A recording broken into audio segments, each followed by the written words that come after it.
नमस्कार दोस्तों, ocean network में आपका स्वागत है। 3 ज्वलंत मुद्दे हैं जिन पर कांग्रेस के रुख ने और खास तौर से राहुल गांधी की आम तौर पर चुप्पी ने कई सवाल खड़े कर दिए हैं। लोग अब पूछ रहे हैं कि बांग्लादेश में पिछले करीब-करीब डेढ़ 2 महीने से हिंसा हो रही है। स्टूडेंट पहले सड़कों पर उतरे, उनकी आरक्षण के विरोध में ये प्रदर्शन और कुछ मांगे थी।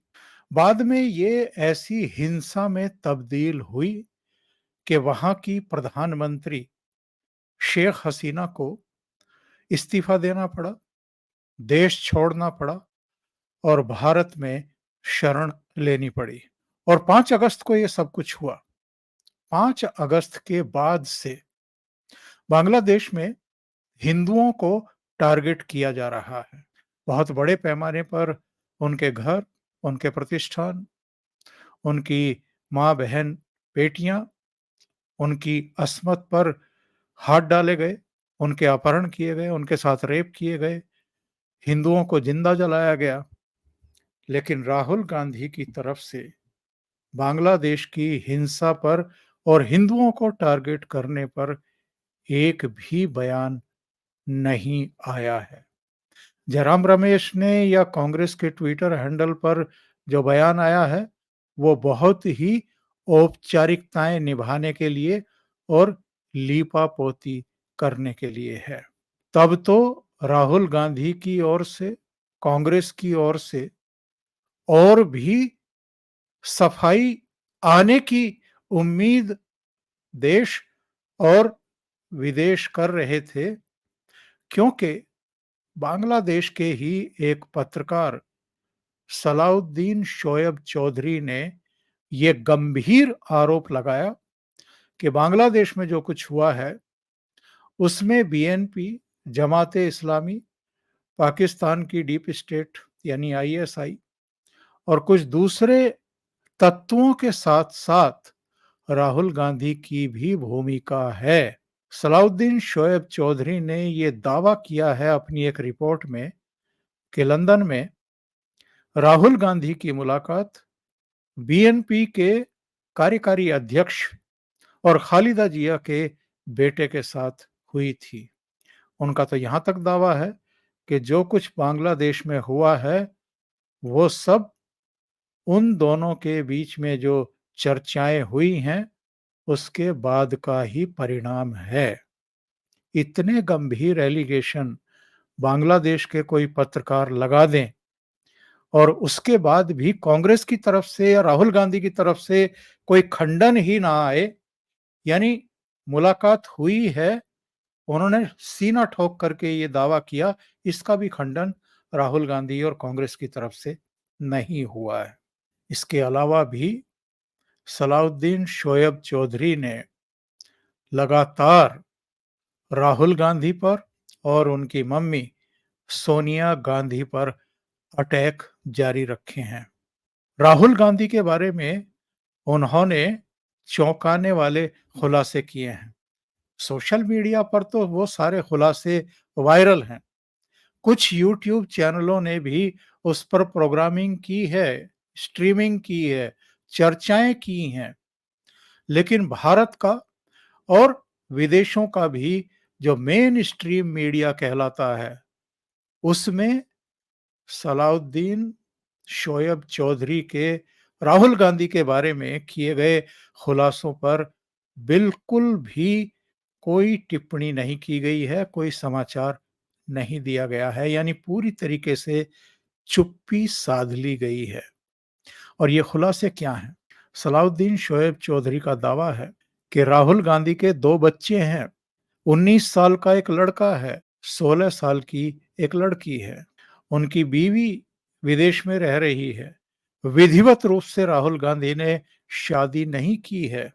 इसके अलावा राहुल गांधी के किन-किन के साथ संबंध रहे हैं, उनका भी खुलासा शोएब चौधरी ने किया है, सलाउद्दीन चौधरी ने किया है। लेकिन आश्चर्यजनक रूप से कांग्रेस की तरफ से भी कोई बयान नहीं। राहुल गांधी भी गहरी चुप्पी साधे हुए हैं। राहुल गांधी का परिवार भी इस पर कुछ नहीं बोल रहा है। वो जो खुलासे हुए हैं राहुल गांधी के बच्चों के बारे में, बीवी के बारे में, उनके और महिलाओं के साथ संबंधों के बारे में, या उनके जो ब्रिटेन में और दूसरी जगहों पर कारोबार रहे हैं या हिस्सेदारियां रही हैं, जिनका विस्तृत ब्यौरा उन्होंने इस रिपोर्ट में दिया है जो सोशल मीडिया पर वायरल है पिछले 3 दिन से, इसके बारे में भी पूरी तरीके से राहुल गांधी चुप्पी साधे हुए हैं। कोई बयान, कोई खंडन बिल्कुल नहीं दिया गया है। और अगर सलाउद्दीन शोएब चौधरी की ये रिपोर्ट मानहानिकारक है, मिथ्या है, असत्य है, झूठी है, तो उन पर किसी तरह की कानूनी कार्रवाई का भी अभी तक कांग्रेस की ओर से या राहुल गांधी की तरफ से कोई संकेत नहीं दिया गया है। राहुल गांधी की बांग्लादेश के पूरे घटनाक्रम पर बांग्लादेश के बीएनपी के कार्यकारी अध्यक्ष के साथ राहुल गांधी की लंदन में मुलाकात, ये सारे दावे सलाउद्दीन शोएब चौधरी ने ही किए हैं। ब्लिट्स के ये कॉरेस्पोंडेंट हैं, संपादक हैं, और ऑनलाइन ये सारा कुछ उपलब्ध है, लेकिन कांग्रेस की तरफ से एकदम चुप्पी साधी हुई है। दूसरी घटना जिस पर राहुल गांधी ने केवल एक ट्वीट किया, इसके अलावा कांग्रेस चुप्पी साधे हुए है। अधीर रंजन चौधरी जरूर पश्चिम बंगाल में कुछ बयान दे रहे हैं। जो कुछ 9 अगस्त को, 8 और 9 अगस्त की रात को आरजी कर मेडिकल कॉलेज में एक डॉक्टर के साथ, महिला डॉक्टर के साथ हुआ, 36 घंटे की ड्यूटी के बाद जब वो आराम करने के लिए गई, नींद की आगोश में सोई हुई थी, तब उसके साथ सामूहिक दुष्कर्म हुआ, उसकी बर्बरता के साथ हत्या की गई। न केवल कलकत्ता बल्कि पूरे पश्चिम बंगाल में और अब तो पूरे देश में ही डॉक्टर सड़कों पर हैं। पूरा पश्चिम बंगाल उबल रहा है।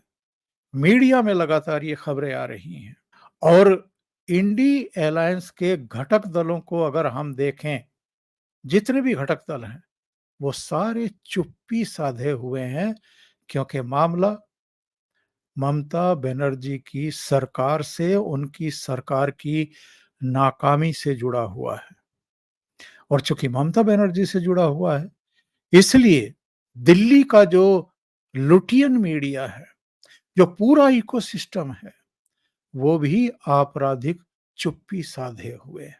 अजीत अंजुम ने कुछ सवाल खड़े किए थे, महुआ मोइत्रा से कुछ सवाल किए थे, महुआ मोइत्रा ने उनको ट्विटर पर ब्लॉक कर दिया। इसके अलावा एक दो और लोगों ने सवाल खड़े किए थे, पर आम तौर पर जो उत्तर प्रदेश में, उत्तराखंड में, हरियाणा में, हिमाचल प्रदेश में जब तक भारतीय जनता पार्टी की सरकार थी, मध्य प्रदेश, राजस्थान, गुजरात, महाराष्ट्र, जहां-जहां भारतीय जनता पार्टी की सरकार है, वहां अगर कुछ हो जाता है किसी महिला के साथ, तो वो आसमान सिर पर उठा लेते हैं। वो सब पश्चिम बंगाल की इस दूसरी निर्भया हत्या और रेप कांड पर आपराधिक चुप्पी साधे हुए हैं। राहुल गांधी का केवल एक ट्वीट आया, उनकी बहन का भी एक ट्वीट आया, बाकी जयराम रमेश और कांग्रेस की तरफ से जो बयान जारी किए गए, वो एक तो गोलमोल है, उसमें जिक्र नहीं है चीजों का। बांग्लादेश की हिंसा पर भी अखिलेश यादव का और कांग्रेस का जो बयान आया, वो पूरी तरीके से गोलमोल है। उनमें हिंदुओं पर हो रहे हमलों की कोई चर्चा ही नहीं की गई है। इसी तरीके से पश्चिम बंगाल पर भी इनके जो बयान आए हैं, वो बहुत ही औपचारिकताएं निभाने वाले हैं। जबकि भारतीय जनता पार्टी लगातार आंदोलित है, लगातार प्रेस कॉन्फ्रेंस कर रही है। प्रधानमंत्री नरेंद्र मोदी ने खुद लाल किले से इस घटना का जिक्र किया है 15 अगस्त को संबोधित करते हुए, लेकिन ये लोग चुप हैं। राहुल गांधी ने क्या कहा था अपने ट्वीट में, जरा देखिए। इन्होंने कहा था कि कोलकाता में जूनियर डॉक्टर के साथ हुई रेप और मर्डर की विभत्स घटना से पूरा देश स्तब्ध है। उसके साथ हुए क्रूर और अमानवीय कृत्य की परत दर परत जिस तरह खुलकर के सामने आ रही है, उससे डॉक्टर्स कम्युनिटी और महिलाओं के बीच असुरक्षा का माहौल है। पीड़िता को न्याय दिलाने की जगह आरोपियों को बचाने की कोशिश अस्पताल और स्थानीय प्रशासन पर गंभीर प्रश्न खड़े करता है। इस घटना ने सोचने के लिए मजबूर कर दिया है कि अगर मेडिकल कॉलेज जैसी जगह पर डॉक्टर सेफ नहीं हैं, तो किस भरोसे अभिभावक अपनी बेटियों को पढ़ने बाहर भेजें।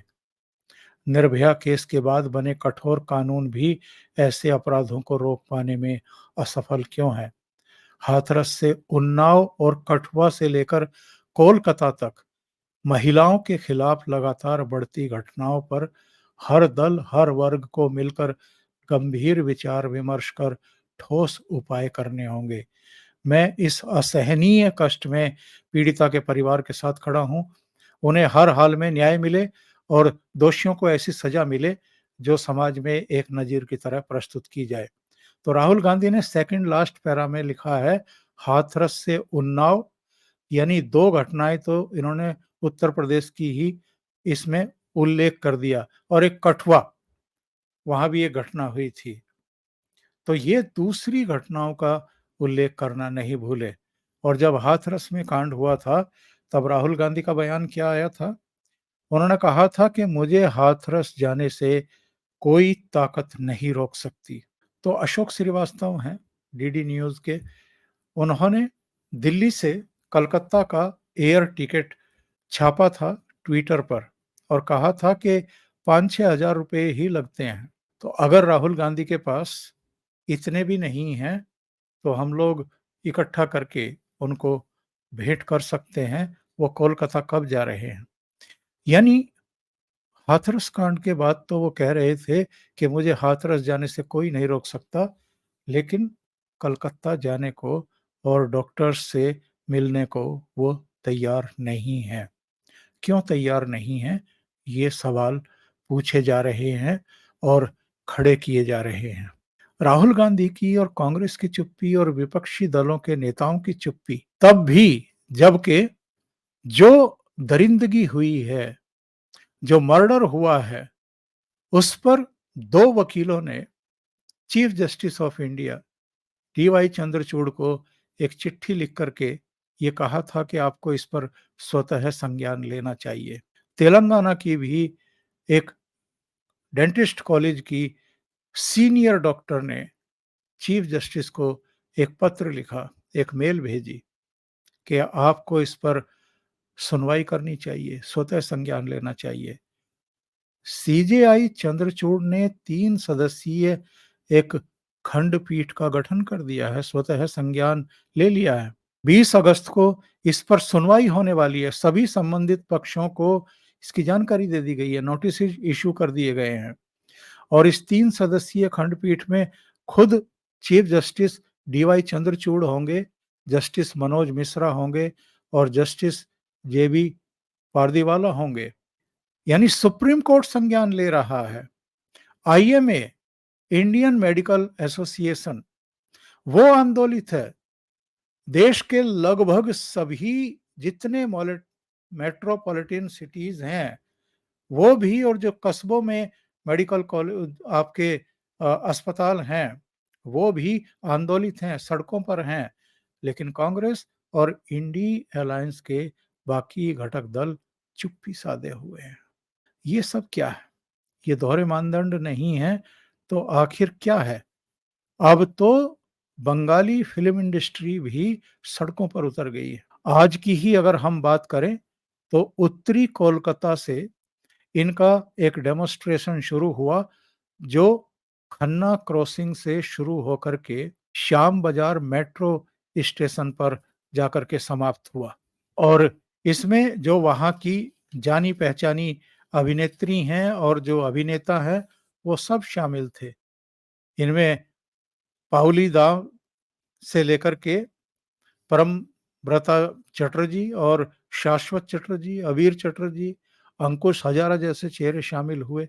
लेकिन साहब, इंडिया अलायंस जो है अपने गठबंधन का धर्म का पालन कर रहा है और इतनी विभत्स, इतनी शर्मनाक घटना के बाद भी आमतौर पर चुप्पी साधे हुए।